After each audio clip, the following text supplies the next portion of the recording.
Bismillahirrahmanirrahim. Assalamualaikum warahmatullahi wabarakatuh. Alhamdulillahirabbil alamin. Nahmaduhu wa nasta'inuhu wa nastaghfiruhu wa nastahdihi wa na'udzu billahi min syururi anfusina wa min sayyiati a'malina. May yahdihillahu fala mudilla lahu wa may yudlil fala hadiya lahu. Asyhadu an la ilaha illallah wahdahu la syarika lahu wa asyhadu anna Muhammadan abduhu wa rasuluh. Allahumma salli wa sallim wa barik ala sayyidina Muhammadin wa ala alihi wa sahbihi wa sallim. Subhanaka la ilma lana illa ma 'allamtana innaka antal alimul hakim. Allahumma 'allimna ma yanfa'una wanfa'na bima 'allamtana wa zidna ilma. Rabbana innana amanna faghfir lana dhunubana wa qina adzabannar. Amma ba'du. Ahibati fillah, saudara-saudaraku seiman dan seakidah yang dimuliakan Allah Subhanahu wa taala, yang telah berhadir di Masjid As-Siddiq Cikeas yang dimuliakan Allah. Mari sejenak kita meniatkan i'tikaf di masjid sampai salat Isya bersama-sama. Kita niatkan i'tikaf. Kemudian mari sama-sama kita meniatkan menunggu salat Isya. Karena orang yang menunggu salat setelah salat itu pahalanya seakan-akan dia sedang dalam kondisi solat terus-menerus walaupun dia tidak solat. Tapi dia menunggu solat. Ini setelah solat kita nunggu solat lagi. Niat kita menunggu solat itu menjadikan kita berpahala seperti dalam kondisi solat. Kemudian niat yang ketiga, sama-sama kita niatkan untuk menuntut ilmu. Saudaraku yang dimuliakan Allah, ya. Mudah-mudahan dengan tiga niat ini, walaupun kita duduk setengah jam, tapi pahalanya dikalikan 3, enggak 1. Karena innamal a'malu binniyat. Karena sesungguhnya setiap amalan itu sesuai dengan niatnya. Imam Syafi'i itu beliau pergi ke masjid, niat beliau itu sampai 50 macam niat beliau. Jadi sekali beliau pergi, maka pahala beliau dikalikan 50. Kita sanggup niatin 3 macam niat kita dalam satu perbuatan, pahalanya dikalikan 3. Sanggup niatkan lebih daripada itu, dikalikan lebih daripada itu. Insyaallah ta'ala. Nah, baik. Bapak Ibu sekalian yang dimuliakan Allah, mari kita sejenak 35 menit ke depan kita mentadabburi ayat-ayat Allah dalam Al-Quran. Kita akan membaca surat An-Naml. Nah, surat An-Naml, sebuah kisah yang Allah ceritakan dalam Al-Quran tentang Nabi Sulaiman. Ya, kisah tentang Nabi Sulaiman. Kita tahu bahwa dalam Al-Quran banyak kisahnya. Allah kisahkan tentang para nabi, tentang kaum-kaum terdahulu. Ada juga kisah tentang binatang dalam Al-Quran. Semua kisah-kisah dalam Al-Quran itu kisah yang nyata terjadi. Atau bahasa ceritanya adalah true story. Kalau bahasa filmnya true story. Itu jelas-jelas betul terjadi. Ya, bukan cerita rekayasa, tapi benar-benar terjadi. Ya. Kita lihat bagaimana kisah Nabiullah Sulaiman dengan binatang. Yang binatang ini binatang kecil. Hewan ini hewan kecil. Apa hewannya? Yaitu semut. Kita tahu Nabi Sulaiman adalah seorang nabi juga seorang raja. Yang kerajaan beliau itu yang diberikan oleh Allah tidak pernah diberikan kepada siapapun kepada siapapun daripada manusia, tapi diberikan oleh Allah kepada Nabi Sulaiman. A'udzubillahi minasyaitonirrajim. Bismillahirrahmanirrahim. Kita lihat surah An-Naml ayat 17 dan selanjutnya.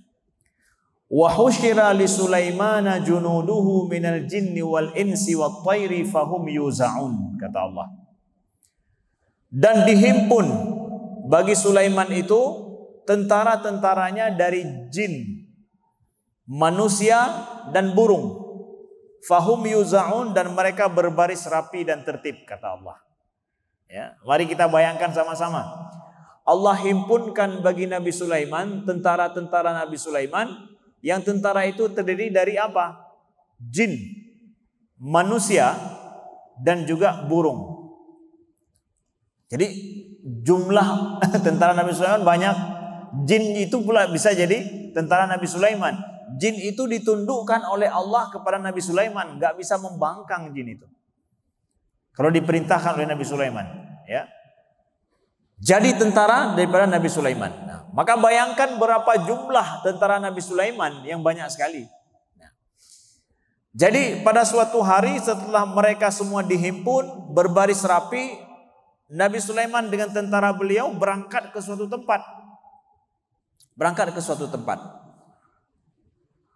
Allah berfirman selanjutnya menceritakan kepada kita, hatta idza atau ala wadin namli qalat namlatun ya ayyuhan namlu dukhulu masakinakum la yahtimannakum Sulaimanu wa junuduhu wa hum la yash'urun.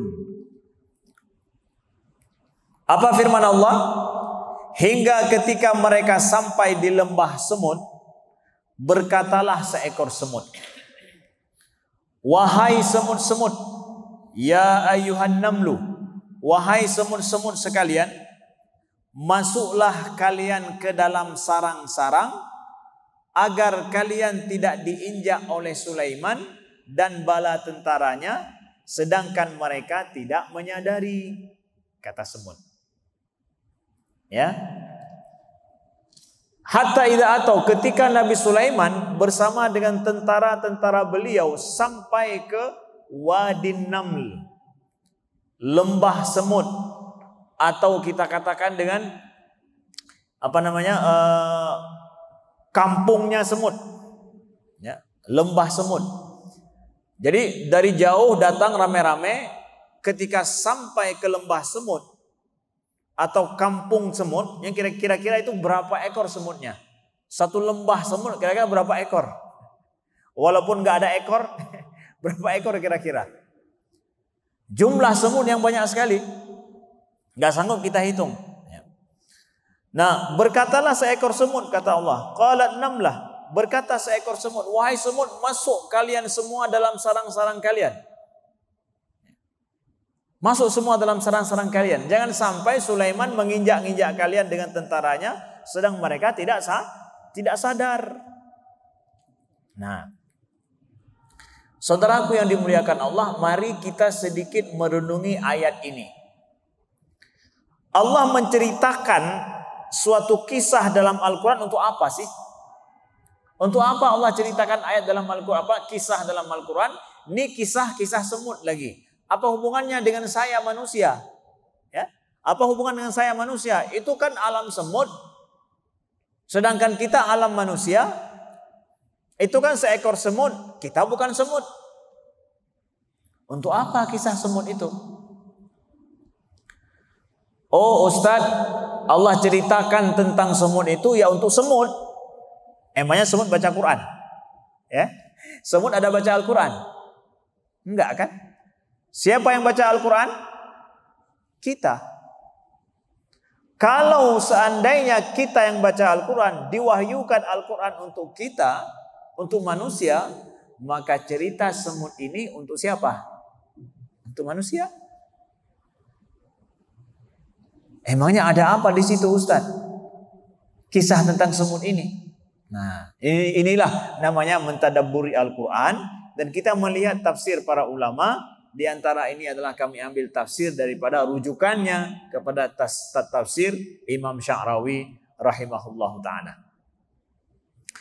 Kita lihat di sini, atau ketika mereka datang, siapa yang datang itu? Tentara Nabi Sulaiman. Ya. Jadi jumlah tentara yang sangat banyak sekali. Ya. Ala wadin naml, sampai ke lembah semut. Allahu Akbar. Semutnya sangat banyak berarti. Bukan seekor semut di situ, banyak sekali. Di antara semut yang banyak ini, jumlah yang sangat banyak, Allah ceritakan yang ngomong, ya, yang ngomong, yang bicara, itu kata Allah namlah. Namlah itu seekor semut. Kalau namlu banyak semut, bentuk jamaknya. Bentuk banyak semut itu namlu. Tapi kalau seekor semut namlah. Jadi yang ngomong dari selembah semut itu, yang ngomong cuma satu aja. Nggak rame-rame, nggak, satu aja yang ngomong. Apa omongannya? Wahai semut, masuklah kalian semua ke dalam sarang kalian. Dia mengajak semut-semut ini, mengajak kawan-kawannya semua masuk ke dalam sarang. Masakin. Maskan itu tempat tinggal namanya. Maskan itu tempat tinggal. Kenapa dia ajak? Karena ada bahaya yang mengintai mereka. Ada bahaya yang datang kepada mereka.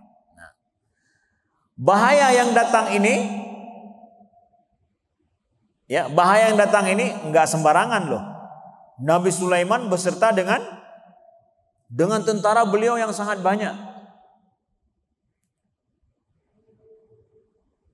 Yang care dan peduli terhadap bahaya berapa ekor semut? Satu. Yang dia ajak berapa ekor semut? Satu kota semut ini semua. Ya. Satu kota. Kalau kita ini satu apa? Satu kabupaten kita ini, ya. Kabupaten apa kita? Cibubur. Satu Cibubur ini. Ada bahaya yang mengintai satu Cibubur ini. Tapi yang sadar satu orang. Satu aja yang sadar. Lalu yang satu ini ketika dia tahu ada bahaya, dia diam diri atau ngomong? Semut ini ketika tahu ada bahaya, dia berdiam aja. Wah, untuk apa saya peduli? Itu dia enak-enakan lagi main-main, lagi jalan-jalan, biarin aja. Ya.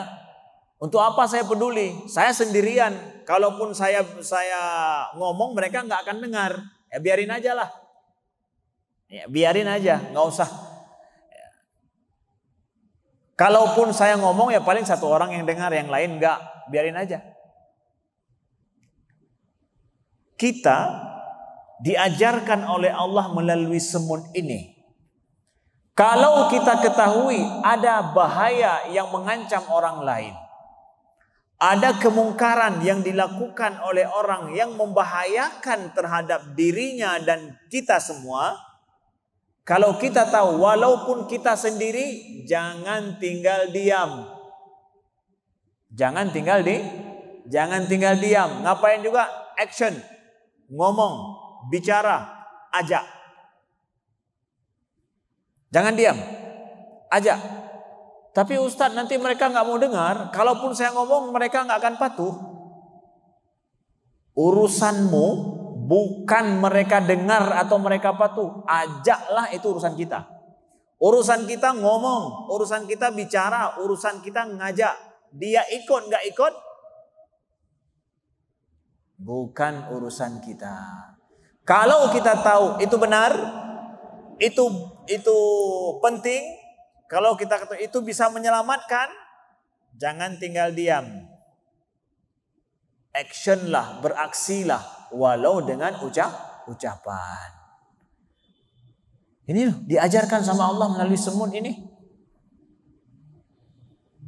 Masyarakat yang dia tahu itu membahayakan bagi saudaranya, membahayakan bagi kita semua, tapi kita pilih tinggal diam, menunjukkan itu masyarakat yang bisa kena bahaya, itu bisa hancur masyarakat ini. Saudaraku yang dimuliakan Allah. Dari sini kita belajar tentang amar ma'ruf nahi mungkar. Bahwa amar ma'ruf nahi mungkar itu siapa yang mengetahui ada kemungkaran, siapa yang mengetahui ada bahaya yang mengintai masyarakat, apalagi keluarga kita sendiri.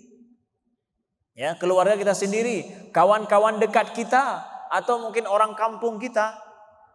Ya, saya orang baru di sini, nggak enak ngomong. Atau ya saya masih muda, bapak orang-orang tua itu dia lebih berhak lah ngomong. Atau kita berpikir bahwa ya saya kan bukan aparatur desa, bukan aparatur kampung, lurah. Yang aparaturlah yang berhak ngomong, saya ini siapa?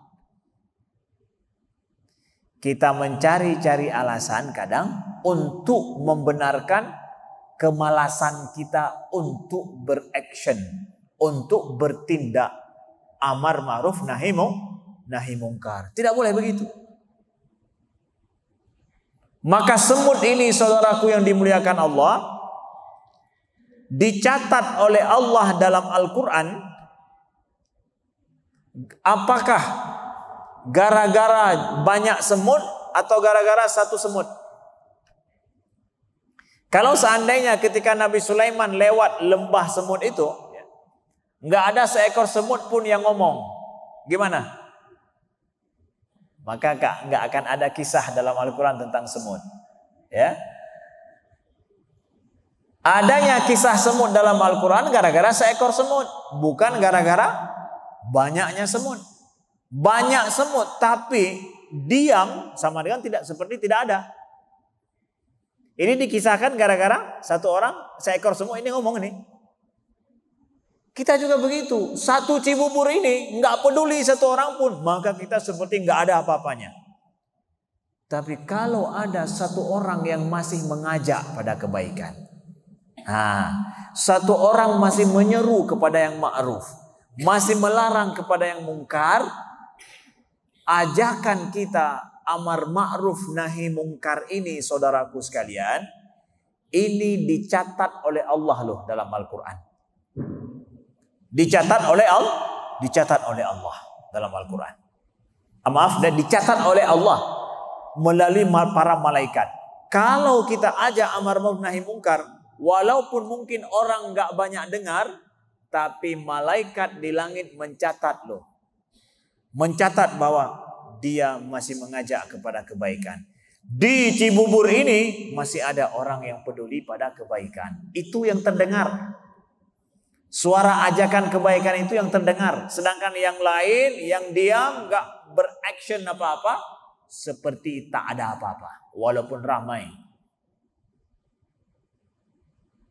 Kita belajar dari semut ini. Pelajaran bukan untuk semut, ya. Ini pelajaran bukan untuk semut, tapi untuk kita, saudaraku yang dimuliakan Allah. Nah, di sini juga kita lihat bahwa semut ini adalah salah satu makhluk Allah yang dia hidup bersama-sama, berkelompok, nggak hidup sendirian, ya, nggak hidup sendirian. Ini kan cerita Allah, satu ayat dalam Al-Quran ini mengisahkan kepada kita, menguak sebuah tabir bagi kita. Kalau semut ini dia nggak hidup sendirian, dia punya naluri hidup bersama, peduli bersama. Kalau misalkan kita taruh manisan, ya, jatuh di lantai, semut biasanya datang kan? Manisan jatuh di lantai, semut biasanya datang. Nah, semut yang pertama datang, misalkan ada 1-2 ekor semut yang datang, itu dia akan melingkari manisan itu dulu. Dia lingkari, dia putar-putar di situ, ya. Dan dia nggak akan ngambil apa-apa, nggak akan dia ambil daripada manisan itu. Dia putar-putar dulu, ngitari dulu, lihat. Setelah itu dia balik. Setelah dia balik, nanti akan datang semut yang lain banyak. Akan datang semut yang lain banyak. Ngapain? Dia ambil manisan itu. Gotong royong rame-rame membawa manisan tersebut ke sarangnya. Yang pertama jumpa, yang pertama menemukan itu nggak ngambil apa-apa dulu, tapi ketika rame-rame baru ambil. Mereka makhluk Allah semut ini, namlah ini diciptakan oleh Allah hidup bersama-sama. Dia temukan sesuatu nggak dikumpulkan untuk dia, nggak. Dia ajak kawan-kawannya rame-rame, yuk ambil itu. Kalau aman, dia akan ngajak kawan-kawannya semua untuk ambil manisan itu, digotong rame-rame sesuai dengan kemampuan mereka bawa, dimasukkan ke dalam sarangnya. Makhluk Allah ini hidupnya beramai-ramai, peduli bersama. Kalau misalkan saat ada yang sedang mengitari manisan itu, datang kita pukul, lantaikah kita pukul atau apa, maka dia akan tinggalkan, nggak akan ngajak kawannya. Kenapa? Bahaya itu. Ada yang lihat, berbahaya bagi mereka, nggak akan diajak kawan-kawannya itu. Begitu para saintis mendapatkan kebiasaan semut. Ya, para saintis disurvei, dilihat begitu.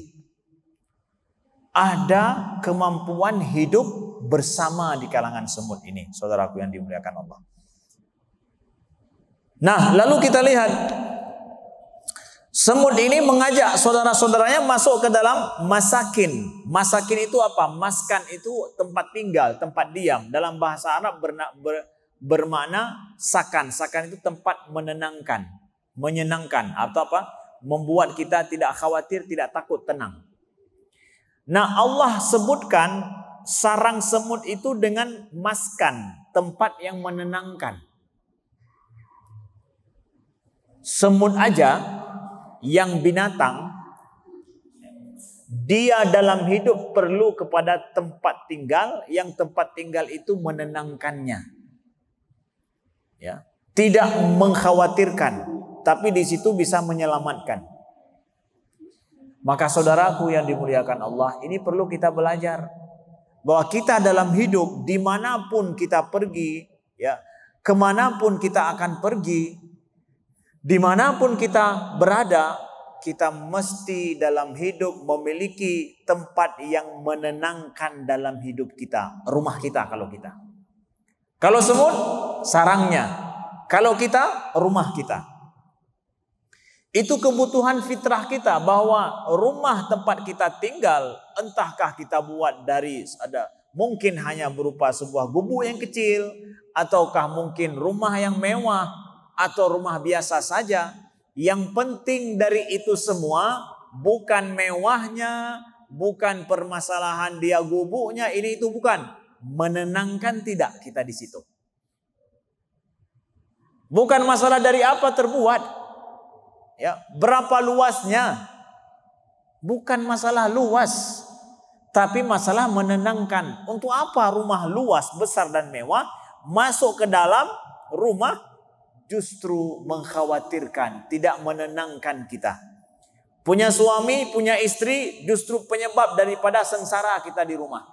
Punya anak itu penyebab daripada kesusahan kita di rumah. Na'udzubillah. Betapapun mewah rumah kita, itu tidak akan menjadi maskan bagi kita. Itu menunjukkan kesengsaraan hidup yang dipercepat oleh Allah. Kalau seandainya rumah kita itu bukan tempat yang menenangkan kita. Maka bersyukurlah kepada Allah kalau seandainya kita mendapatkan rumah kita itu adalah tempat yang sangat menenangkan kita. Saat di luar hiruk pikuk, saat di luar banyak masalah kita hadapi, kesusahan kita hadapi, entah masalah kerja, entah masalah kawan kita, entah masalah teman-teman kita, entah masalah macam-macam yang terjadi di luar. Pada saat kita kembali ke rumah, di situ segala kekhawatiran, kegelisahan, ketidakpastian yang kita hadapi di luar, semua itu kita tinggalkan di luar. Di rumah itu menyenangkan kita. Maka bersyukurlah kepada Allah bahwa kita masih memiliki di bumi ini tempat yang menenangkan. Maka saudaraku, kita punya suami, kita punya istri. Kalau ada masalah antara kita, boleh saja kan terjadi masalah keluarga, ya. Ada masalah dengan suami kita, ada masalah dengan istri kita. Jangan berlarut-larut, selesaikan dengan cepat, selesaikan dengan segera, supaya ketenangan dalam keluarga terwujud dan terjaga. Maaf cakap, ada suami yang kadang biarin aja, nggak mau peduli sama istrinya. Ya. Ada juga si istri, na'udzubillah, dia nggak mau peduli dengan suaminya, biarin aja, marah-marah, nggak usah, nggak ada urusan. Udah sebulan, udah 2 bulan, biarin. Kalau seandainya masalah seperti ini nggak cepat diselesaikan, rumah nggak akan menenangkan. Kita butuh dalam hidup ini tempat di mana menenangkan diri kita. Tak lain adalah di rumah kita. Kalau Ustadz saya bukan di rumah saja, ada tempat lain, bersyukur. Tempat lain yang bisa menenangkan kita dalam hidup di mana? Ada nggak selain rumah tempat yang menenangkan kita? Ada? Di mana? Masjid. Alhamdulillah. Syukur ahli masjid tahu tempat yang menenangkan itu di masjid. Ya.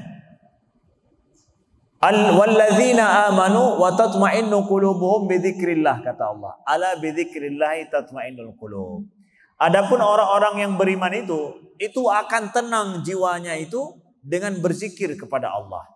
Dan sesungguhnya kata Allah, ala bidzikrillah tatma'innul qulub, sesungguhnya dengan mengingat Allah lah hati akan menjadi tenang. Masjid ini, kita pergi ke masjid nih rame-rame. Untuk apa kita ke masjid? Tak lain adalah untuk berzikir kepada Allah. Solat itu berzikir kepada Allah. Duduk i'tikaf kita untuk zikir kepada Allah. Menuntut ilmu seperti itu zikir kepada Allah. Hati kita tenang tidak di masjid? Tenang nggak di masjid? Tenang kan? Nah, makanya semakin lama duduk di masjid kita semakin tenang. Betul? Makanya lihat kalau semakin lama ini makin gini kita. Nah, tanda itu semakin tenang tuh. Ya, apalagi dalam khutbah Jumat kan? Khutbah Jumat lebih tenang lagi kita. Begitu duduk di masjid hari Jumat, semakin gini tenangnya. Berarti itu menunjukkan bagus itu. Ketenangan telah turun dalam dirinya. Karena orang nggak akan mungkin ngantuk dan tidur kalau nggak tenang, ya nggak? Kalau was-was khawatir sana sini, ya, begitu duduk di masjid, khawatir dia, jantungnya berdegup dengan kencang. Kenapa? Khawatir dia. Bisa ngantuk nggak? Bisa ngantuk? Enggak mungkin ngantuk. Ini ngantuk menunjukkan rasa tenang. Makanya kalau ada yang tidur di masjid gimana? Tapi jangan niatkan pergi ke masjid untuk tidur. Ya, ini salah. Ini salah. Nah, begitu. Nah, baik saudaraku yang dimuliakan. Kita lihat ya. Jangan sampai Sulaiman itu menghancurkan, menginjak-injak kalian dan mereka tidak sadar, kata semut ini.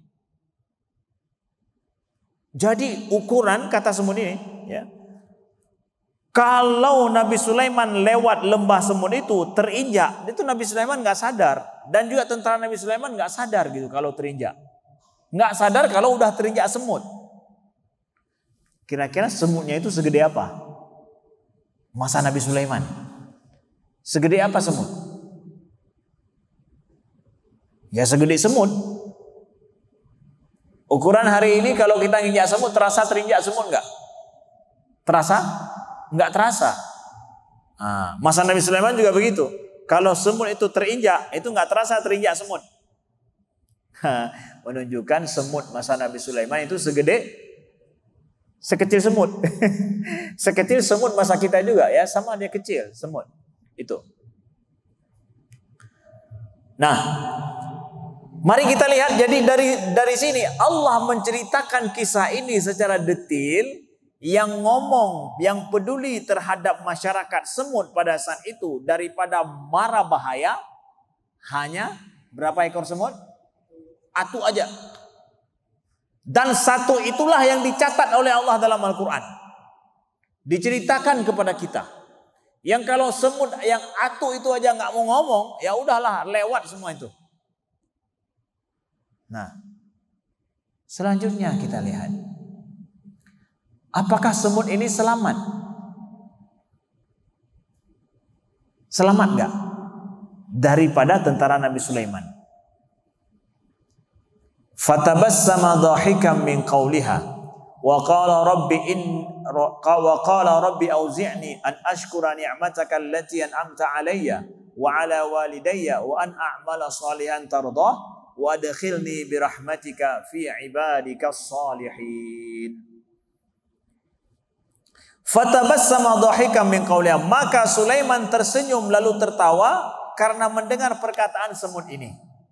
Nah, maka Sulaiman tersenyum lalu tertawa karena mendengar perkataan semut ini. Ya Allah. Panggilan semut ini ngomong dengan siapa? dengan masyarakatnya, dengan semut. Ada lapor para Nabi Sulaiman. Lapor Nabi Sulaiman, jangan lewat dulu. Jangan lewat dulu. Kenapa? Nih ada rakyat saya di sini sedang ini, tunggu dulu, setelah mereka masuk dalam sarang baru nanti lewat. Dia nggak ngomong sama Nabi Sulaiman, tapi dia ngomong dengan rakyatnya. Tetapi takdir Allah, semut ini nggak tahu kalau Nabi Sulaiman bisa mendengar. Suara semut sekecil apapun bisa didengar dengan izin Allah Subhanahu wa taala.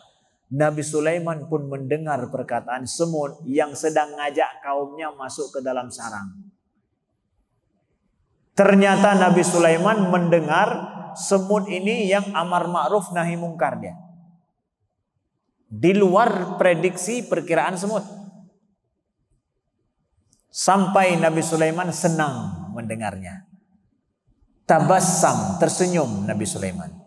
Tersenyum itu nampak gigi aja itu tersenyum. Dhahika itu sampai terbuka mulut beliau. Nah, udah tersenyum pertama sampai terbuka mulut beliau, tertawa beliau mendengar perkataan semut ini. Nah,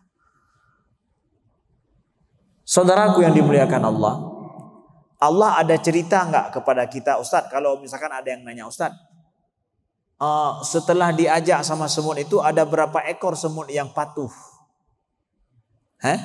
Yang betul-betul masuk ke dalam sarang, ada berapa ekor? Nggak diceritakan sama Allah. Nggak diceritakan. Ada yang patuh nggak? Nggak diceritakan.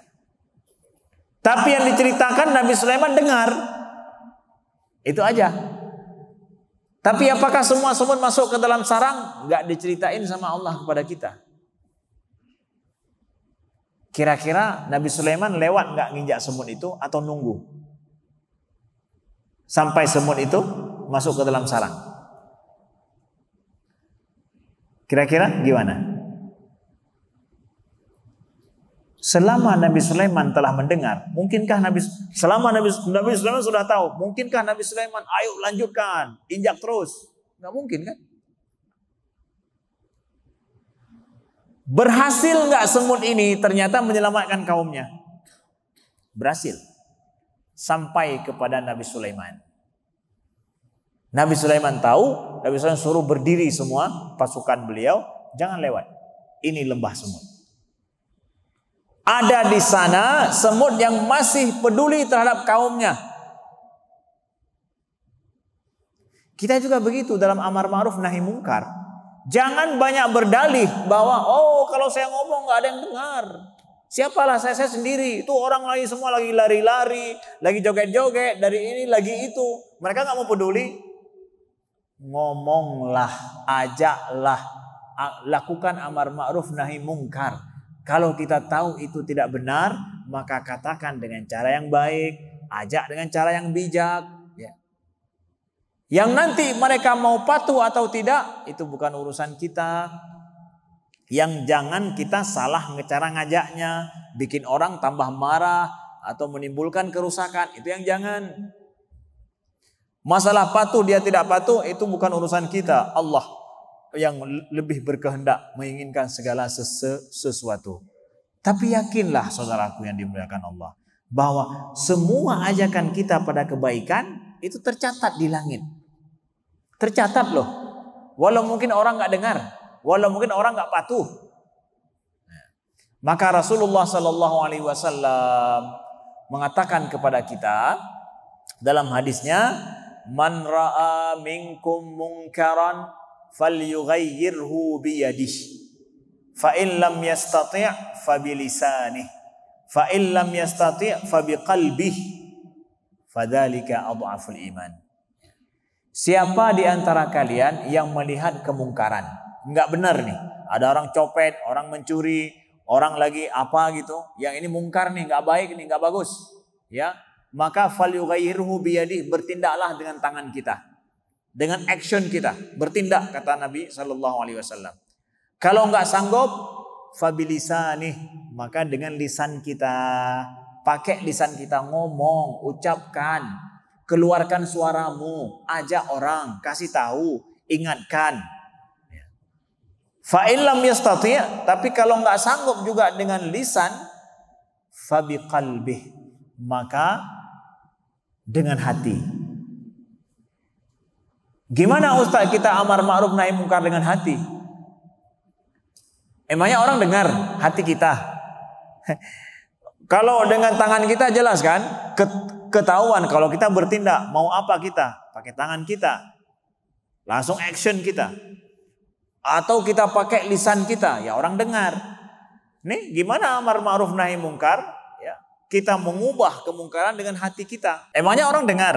Enggak, maksud dengan hati adalah kata para ulama, kalau kita enggak sanggup dengan tangan kita ngubah orang lain, ngajak orang lain, atau dengan mulut kita, dengan hati artinya apa? Menjauhlah, selamatkan diri kita.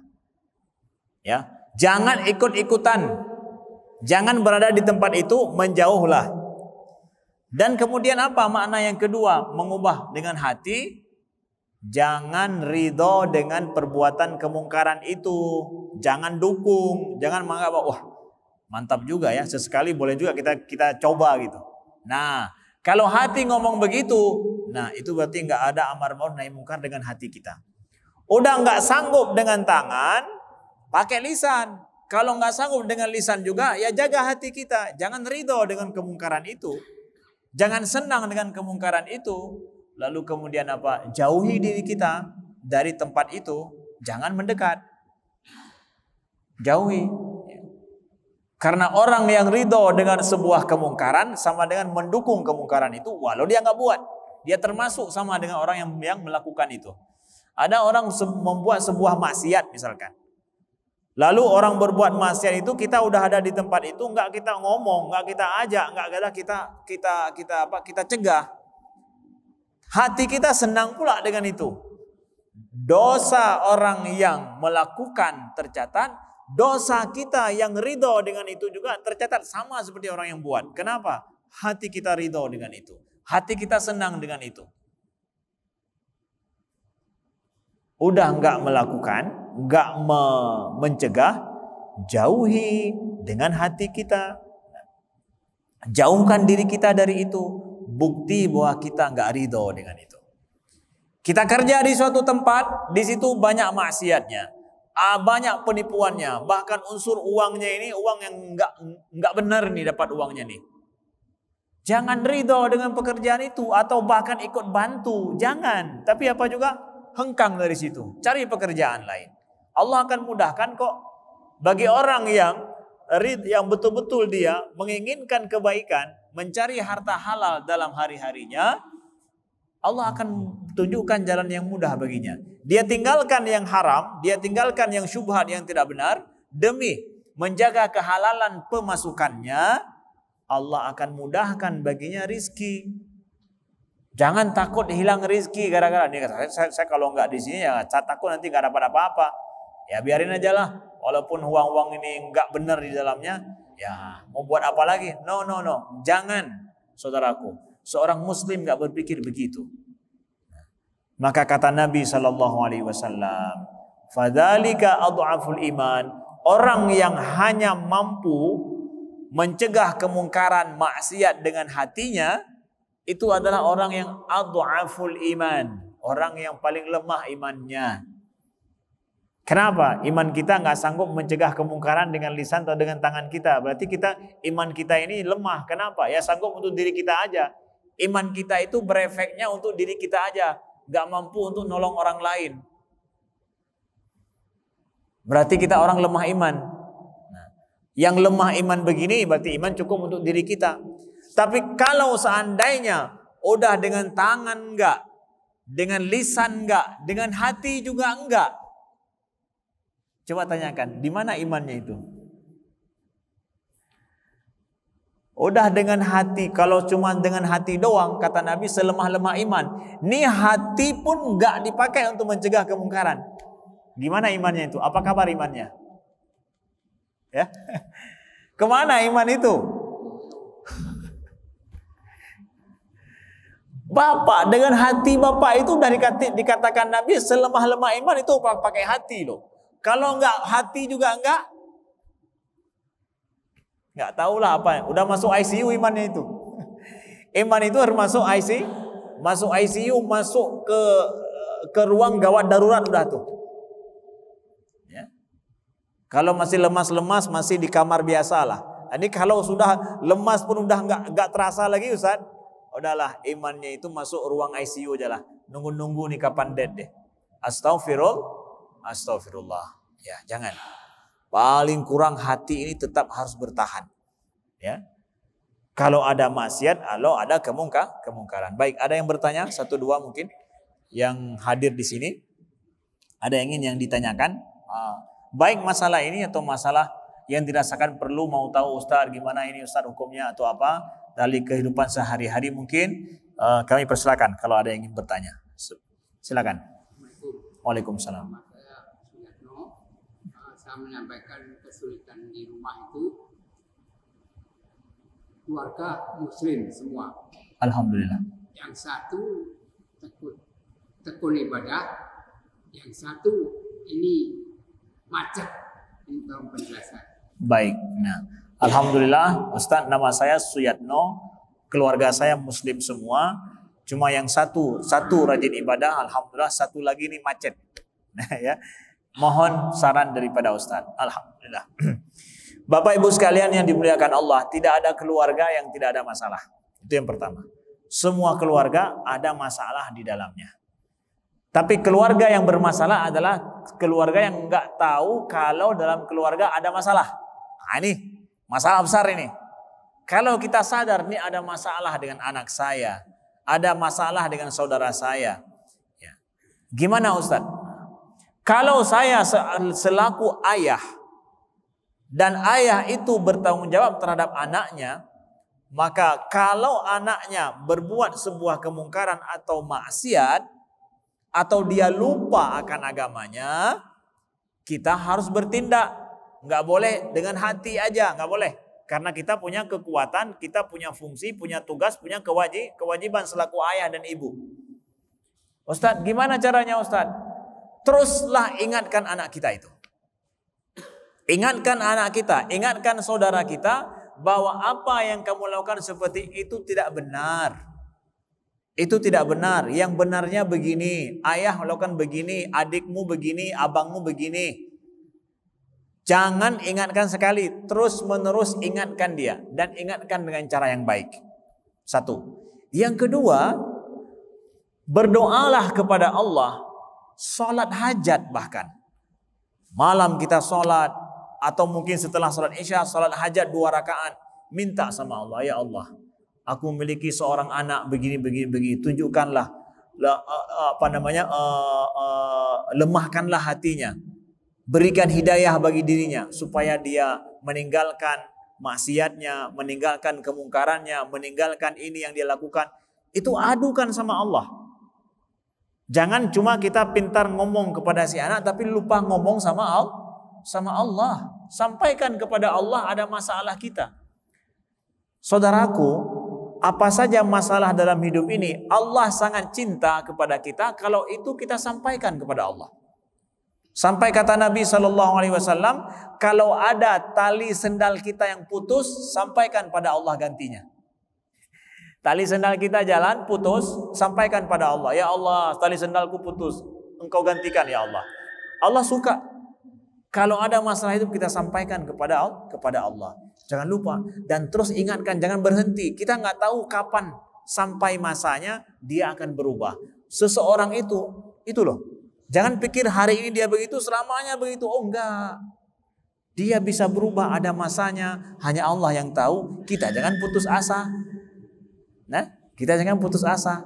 Yakinlah dia akan berubah. Dengan apa? Dengan lisan kita, dengan tangan kita, dengan terus kita memberi nasihat. Toh dia bersama dengan kita bertanggung jawab terhadapnya. Yakinlah itu. Insya Allah. Ada yang lain? Ya, satu lagi terakhir. Nama saya Iran, asli dari Palembang. Ustaz, saya mau nanya, bagaimana kita mengejar ketertinggalan ibadah kita yang kemarin terlewat, misalnya puasa. Oh baik, bagaimana Ustaz kita mengejar ketertinggalan ibadah kita sebelumnya, seperti sholat, begitu juga seperti puasa. Nah, kalau puasa Ramadan, kalau kita melihat sering tertinggal, puasa Ramadan itu wajib diqadha. Ya, yang sudah tertinggal itu diqadha hari ini. Ya. Gimana Ustaz? Saya sudah lupa Ustaz. Lihat, umur kita 15 tahun dulu, kemudian hari ini misalkan sudah 30 tahun, berarti ada 15 tahun. 15 tahun itu ada 15 bulan kan? Kalau bulan Ramadan, 15 bulan berarti. Kira-kira yang kita ingat itu dalam bulan Ramadan, dari umur kita sejak kapan kita disiplin disiplin berpuasa. Ingat itu. Ingat sampai ke tahap yakin kita. Sejak saya SMA nampaknya. Udah buat patokan di situ. Sebelum SMA berarti saya ini belum Ramadannya bolong-bolong. Dalam satu bulan kira-kira apa satu pekan ada kita berpuasa, tiga pekan tidak? Sampai yakin kita, renungkan itu. Ingat itu. Ternyata teringat kita. Mungkin ya dalam 7 tahun itu saya paling saya puasa 1 pekan itu. 3 pekan enggak. Jumlahkan hari-hari itu semua. 3 pekan kali 7 berapa? Nah, berapa hari? Cicil itu berpuasa. Kita puasa sedikit. Musim hujan begini dingin puasa. Qadha puasa yang lalu. Waktu kita sanggup masih kuat begini. Qadha puasa. Kita niatkan mengqadha puasa yang wajib. Karena itu hutang kita sama Allah. Wajib untuk kita penuhi, wajib untuk kita bayar. Bayar dengan apa? Bayar dengan kita berpuasa bagi yang mampu. Kalau nggak sanggup juga bayar fidyah. Kalau udah nggak sanggup lagi gitu. Oh, tubuh saya nggak sanggup Ustaz kalau harus berpuasa lagi sekarang karena saya sakit. Udah bayar fidyahnya. Fidyah itu apa? Kasih makan orang lain satu hari puasa bayarnya dengan 1 kali masih kasih makan, 1 hari kasih makan fakir miskin. Ya dia butuh berapa kali makan dalam sehari? 2 kali, maka kasih dia makan selama 1 hari. Ini fidyah saya, kafarah saya terhadap puasa yang saya tinggalkan dulu. Terus 1 hari untuk 1 orang, 1 hari untuk 1 orang, terus begitu. Kita bayar sesuai dengan perkiraan hari yang kita tinggalkan itu. Begitu juga dengan sholat. Ya. Sekian, terima kasih. Mohon maaf atas segala kekurangan. Aku qouli hadza wa astaghfirullah li wa lakum. Mudah-mudahan kita jumpa lain waktu dan kesempatan. Mohon maaf atas segala kekurangan. Wassalamualaikum warahmatullahi wabarakatuh.